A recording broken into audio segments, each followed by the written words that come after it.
question. Okay, let's say, for sake of argument, that we determine or we assign an overall percentage of 10%, 15%. Does that apply to the volumetric charge or the fixed charge? Right now, we're not even talking about it. That's something, Nick, that we would deal with as part of water rates. It could be that Right.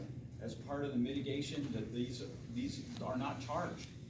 Okay, fine, right? All we're doing is quantifying water usage. The board, when it creates its rates, it can make that decision later on. This policy is about how we deal with lining or encasing a canal and what we do with those folks that believe that their well is influenced by that canal.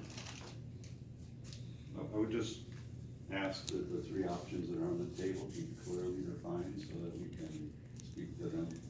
Steve, just like I said earlier, is we're gonna come back with a written policy, it'll be draft, it'll come back to the same committee, be open to the public again for the conversation, and we'll massage it down. Today is just, okay, here's what we got going on, get input and go from there. And we'll take input at the next meeting, I didn't mean to say it that way. So lastly, just if those three options that are on the table today could be written down so that the public can see it. It will be. Before the policy is. Big stamp draft across it and comments. Yeah. Right, thank you.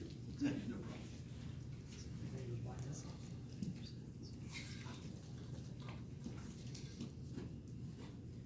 Hi, my name's Louise Jackson, I'm from Nevada City. So I just wanted to step back from all of this and address something Nancy mentioned about this view of these issues being a basin-wide set of issues, not just well by well. And what occurs to me in an all-perfect world, what we have is a bird's eye view of the canal system and an indication of different areas in the canal system where, first of all, there was a great deal of beneficial use from the canal, say by, in some cases, seepage, or, and those would include environmental benefits as well as agricultural and well use.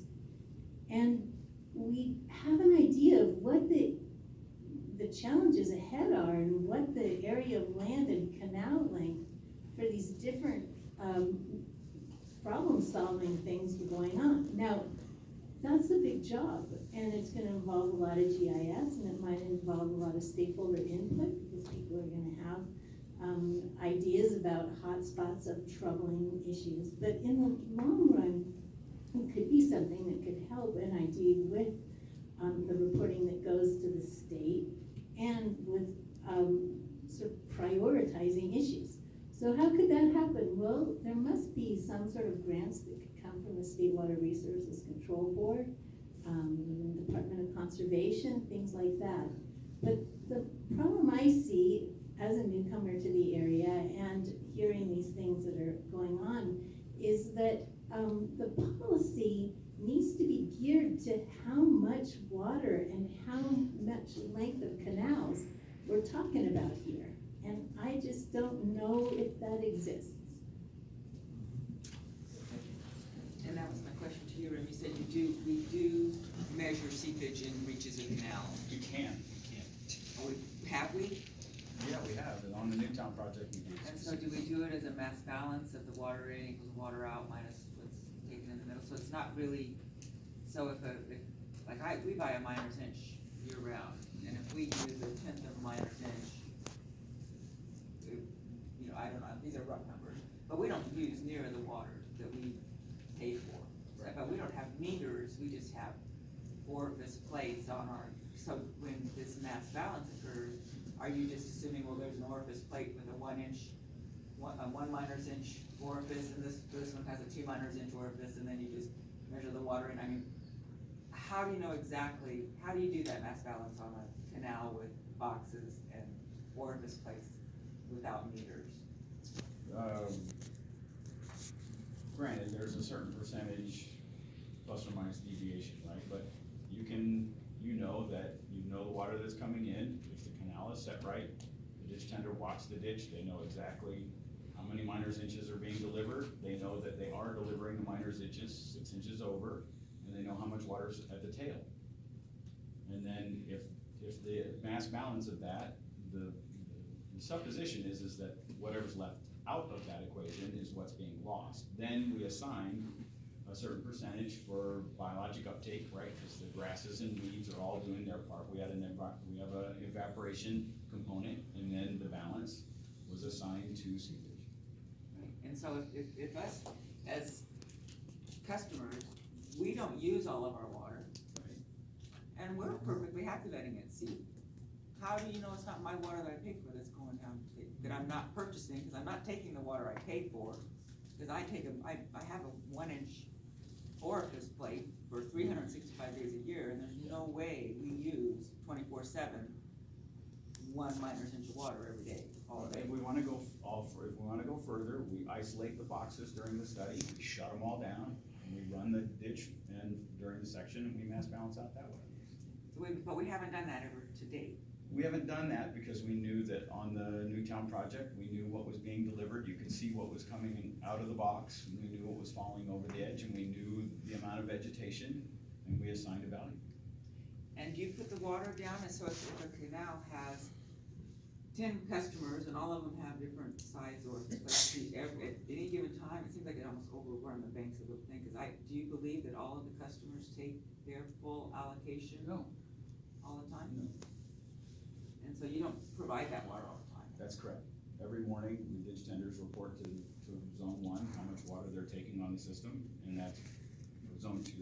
Zone 2 operator then sets the system. We intentionally don't put the full allocation in the system because it would be waste. Right? So it's So way a lot for of us. that water's already been paid for by the existing customers, by their non-usage. That's correct. That's interesting too. So, but your point is, That, what if we give it a try? What if we say, we're happy doing that? then put it on the ground and have a great time. Right, the canal, remember, the canals are only, if we assume that the canal is a system wide, we're losing 10%, and we're delivering 90% of the water, the fraction is ridiculously small, right? So we're talking about, we're delivering about 150,000 acre feet to irrigation customers. That means that 15,000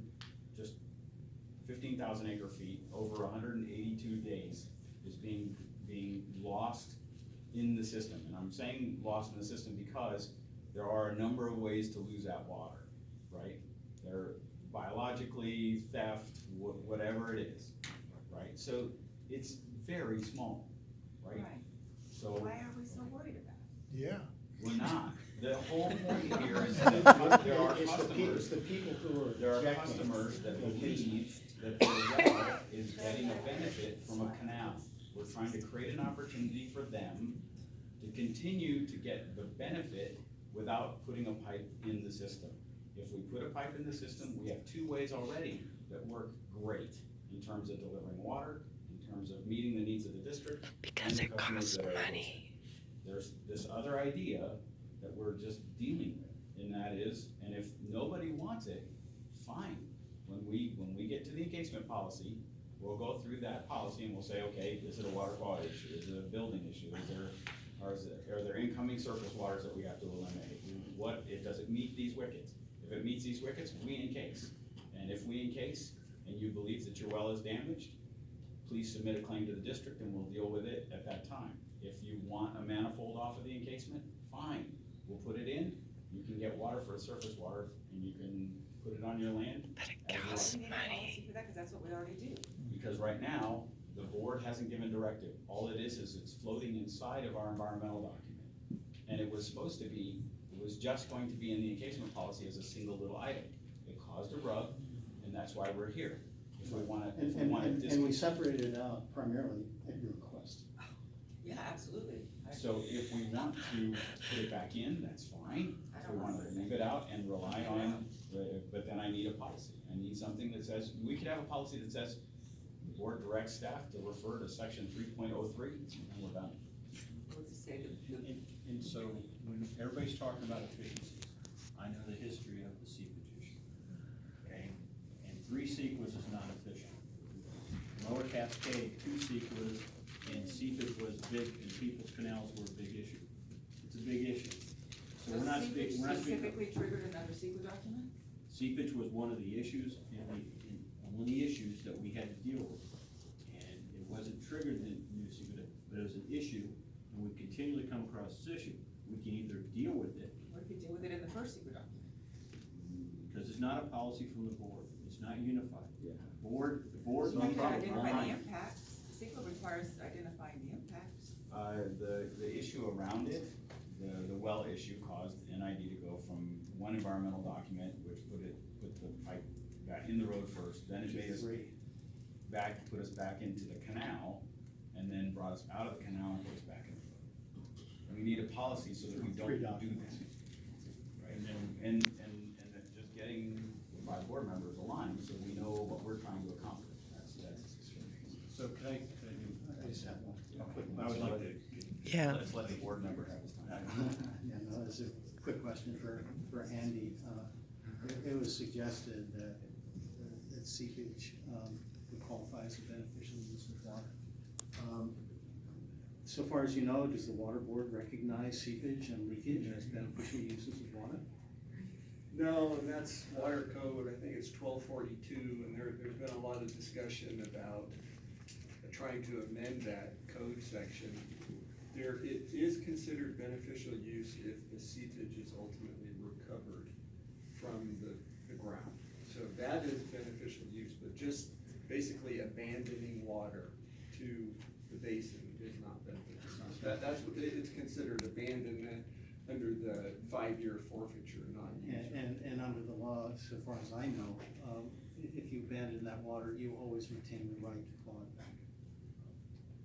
Within a period of 5 years, yeah, I think somebody could argue that if you have appropriated water, abandoned it to a groundwater basin and not recovered it within the 5-year period, then there's an argument that you've abandoned the right to recover it.